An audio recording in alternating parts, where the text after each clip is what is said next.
Israel কি এবার সত্যি জাতিসংঘের সদস্যপদ হারাতে পারে? জাতিসংঘ সনদের ৫ ও ৬ নম্বর অনুচ্ছেদ বিশ্ব সংস্থায় ইসরায়েলের সদস্যপদ স্থগিত বা বহিষ্কার করার আইনি ভিত্তি দেয়। কিন্তু নিরাপত্তা পরিষদে যুক্তরাষ্ট্রের ভেটো এটিকে বাস্তবে অসম্ভব করে তুলছে। তবু গাজায় ইসরায়েলের জাতিগত নিধন, মানবাধিকার লঙ্ঘন, জাতিসংঘ সনদ ও আন্তর্জাতিক আইনের লঙ্ঘন এবং নানা দেশের উপর হামলার অভিযোগে বিভিন্ন রাষ্ট্র ও সংগঠন এ দাবি তুলছে। প্রতিষ্ঠার ৭৫ বছর পর এখন ইসরায়েল সদস্যপদ হারাতে পারে কিনা জোরসোরে উঠেছে সেই প্রশ্ন। জবাব জানা যাক মিডল ইস্ট মনিটরে লেখা মোহাম্মদ ইউসেফের মতামত থেকে।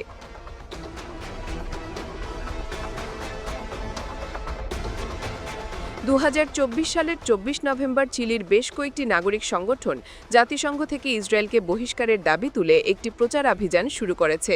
তারা জাতিসংঘ সনদের ৬ নম্বর অনুচ্ছেদ উল্লেখ করে বলছে, ইসরায়েল আন্তর্জাতিক মানবাধিকার আইন ও জাতিসংঘের অনেক প্রস্তাবনা ধারাবাহিক এবং পদ্ধতিগতভাবে লঙ্ঘন করছে। গাজায় চলমান গণহত্যা ও মানবিক সংকটের পটভূমিতে এ দাবি তুলেছে তারা। জাতিসংঘ সনদের ৬ নম্বর অনুচ্ছেদে বলা হয়েছে, জাতিসংঘের যে কোনো সদস্য রাষ্ট্র যদি ধারাবাহিকভাবে সনদন মূলনীতি লঙ্ঘন করে, তবে নিরাপত্তা পরিষদের সুপারিশের ভিত্তিতে সাধারণ পরিষদ সেই রাষ্ট্রকে জাতিসংঘ থেকে বহিষ্কার করতে পারে।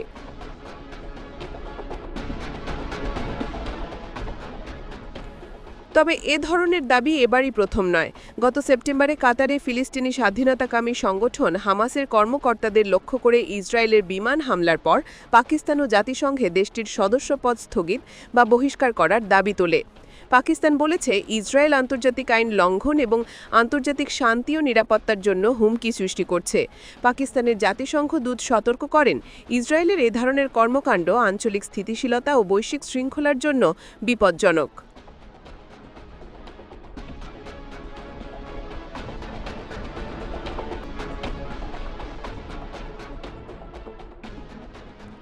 একইভাবে দখলকৃত ফিলিস্তিনি ভূখণ্ডে মানবাধিকার পরিস্থিতি নিয়ে জাতিসংঘের বিশেষ দূত ফ্রান্সিসকা আলবানিস বহুবার ইসরায়েলের সদস্যপদ স্থগিত করার আহ্বান জানিয়েছেন।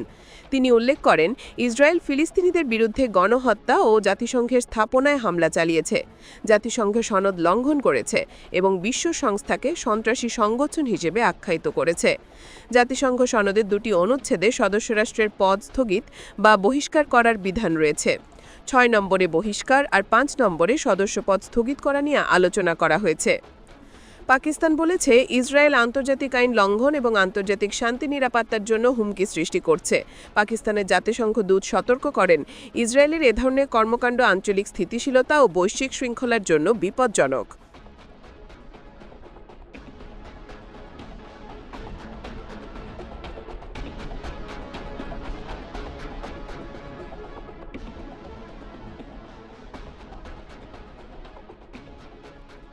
দ্বিতীয় বিশ্বযুদ্ধ শেষে জাতিসংঘ গঠনের পর থেকে সনদের ৫ ও ৬ নম্বর অনুচ্ছেদের অধীন কোনো দেশের সদস্যপদ স্থগিত বা বহিষ্কার করা হয়নি।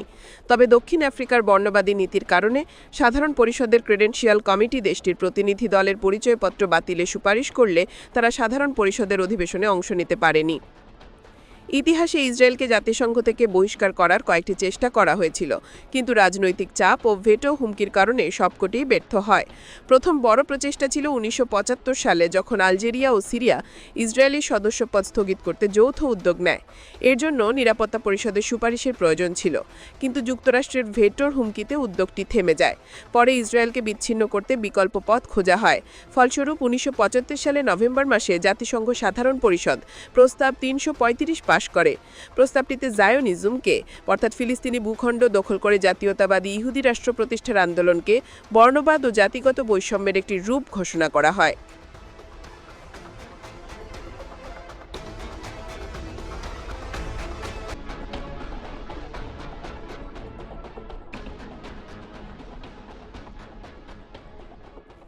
চৌত্রিশটি মুসলিম দেশ ও প্রাক্তন সোভিয়েত ইউনিয়ন ইউএসএসআর মিলে আরেকটি প্রচেষ্টা চালায়। তারা জাতিসংঘ সাধারণ পরিষদের ক্রেডেনশিয়াল কমিটিকে চিঠি পাঠিয়ে ইসরায়েলকে বহিষ্কারের দাবি করে। চিঠিতে বলা হয়, ইসরায়েল ধারাবাহিকভাবে জাতিসংঘের সনদ ও আন্তর্জাতিক আইন লঙ্ঘন করছে। উপরন্তু ফিলিস্তিন ও মধ্যপ্রাচ্য পরিস্থিতি নিয়ে জাতিসংঘের প্রস্তাবনাগুলোকে ইসরায়েলের অবমাননা ও চ্যালেঞ্জ করার বিষয়ও আমরা আবার তুলে ধরতে চাই। এসব দেশ আরও বলেছে, ইসরায়েল জাতিসংঘের সনদের প্রতি অমর্যাদা দেখাচ্ছে ও দায়িত্ব এড়িয়ে চলছে। করছে, তাই এটি শান্তিপ্রিয় রাষ্ট্র নয় যা জাতিসংঘ সদস্য পদের জন্য প্রয়োজন। তবে ইসরায়েলের মিত্র যুক্তরাষ্ট্র অন্যান্য পশ্চিমা দেশের সমর্থনের কারণে প্রচেষ্টাটি ব্যর্থ হয়। প্রয়োজনীয় 2/3 ভোট পায়নি তারা।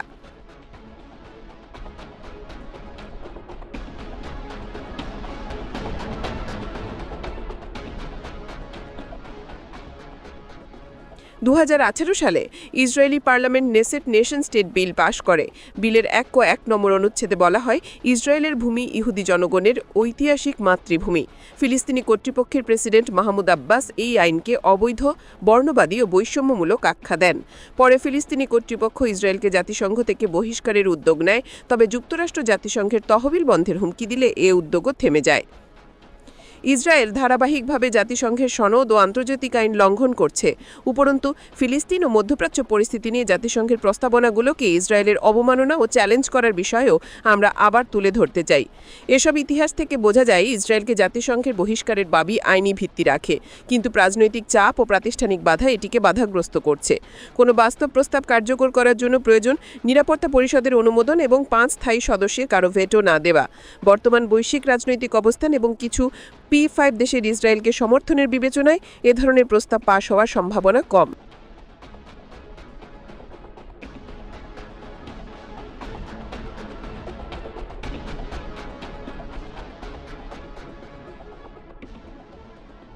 তবু আইনি প্রক্রিয়ার উপস্থিতি ও গাজায় ইসরায়েলের কর্মকাণ্ড নিয়ে বৈশ্বিক ক্ষোভ বৃদ্ধি পাওয়ার কারণে এ দাবির প্রতীকী ও রাজনৈতিক গুরুত্ব অনেক। এখনই বহিষ্কার করা সম্ভব না হলেও এ দাবিকে এগিয়ে নেওয়া, আন্তর্জাতিকভাবে ইসরায়েলকে বিচ্ছিন্ন করার, তার সুনামহানিতে চাপ সৃষ্টি করার এবং ধাপে ধাপে বৈধতা প্রশ্নবিদ্ধ করার কৌশলের অংশ হতে পারে। জাতিসংঘ সনদের 5 ও 6 নম্বর অনুচ্ছেদ অনুযায়ী কোনো রাষ্ট্রের সদস্যপদ স্থগিত বা বহিষ্কার করা কঠিন, কারণ এটি নিরাপত্তা পরিষদের মাধ্যমে যেতে হয় এবং সেখানে যুক্তরাষ্ট্রের ভেটোর মুখোমুখি হতে হয়। গত সেপ্টেম্বর পর্যন্ত যুক্তরাষ্ট্র ইসরায়েলকে রক্ষা করতে 51 বার ভেটো ইউজ করেছে। তাই সাধারণ পরিষদের কাঠামোর মধ্যে কাজ করার সুযোগ তুলনামূলক বেশি, বিশেষত সম্প্রতি সময় বহু দেশের ফিলিস্তিনিদের পক্ষে স্পষ্ট অবস্থান ও সমর্থনের কারণে। 2024 সালের মে মাসে জাতিসংঘ বিপুল সংখ্যাগরিষ্ঠতায় ফিলিস্তিনিদের পূর্ণ সদস্য দেওয়ার পক্ষে প্রস্তাব পাশ করে। ভোটের ফলাফল ছিল পক্ষে 143, বিপক্ষে 9, অনুপস্থিত 25। একইভাবে ওই বছর সেপ্টেম্বরে জাতিসংঘ ইসরায়েলকে তার বৈধ দখল ইমিডিয়েটলি শেষ করতে বলে একটি প্রস্তাব পাশ করে। ভোটের ফলাফল ছিল পক্ষে 124, বিপক্ষে 14, অনুপস্থিত 43। আবার গত 12 সেপ্টেম্বর ফিলিস্তিন ইসরায়েল সংকটে দ্বিরাষ্ট্রীয় সমাধান সমর্থনকারী নিউ ইয়র্ক ঘোষণা 142টি রাষ্ট্র অনুমোদন করে। বিপক্ষে ভোট পড়ে মাত্র 10টি ও অনুপস্থিত থাকে 12 দেশ।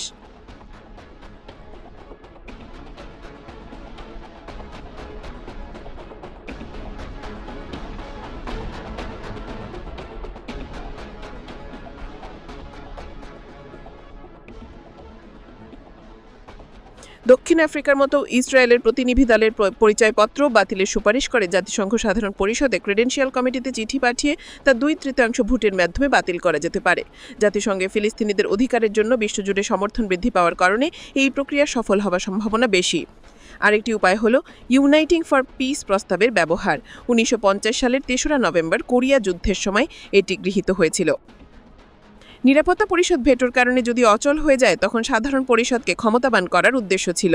এই প্রক্রিয়ার মাধ্যমে সাধারণ পরিষদ বিশেষ জরুরি অধিবেশন ডেকে শান্তির জন্য হুমকি সৃষ্টিকারী রাষ্ট্রের বিরুদ্ধে অর্থনৈতিক, রাজনৈতিক, এমনকি মারক ব্যবস্থা নেওয়ার সুপারিশ করতে পারে।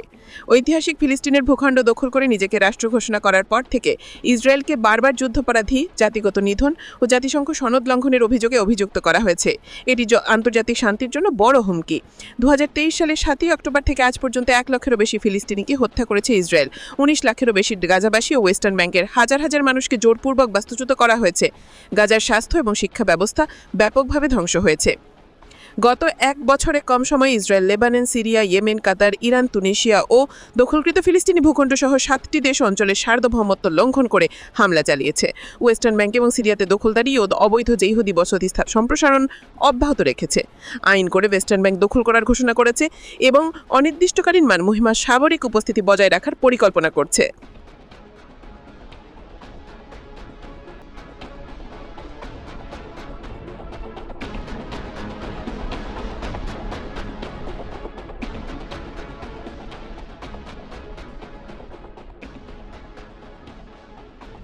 ইসরায়েলের বিরুদ্ধে এখনো উল্লেখযোগ্য আন্তর্জাতিক চাপ বা যৌথ নিষেধাজ্ঞা নেই।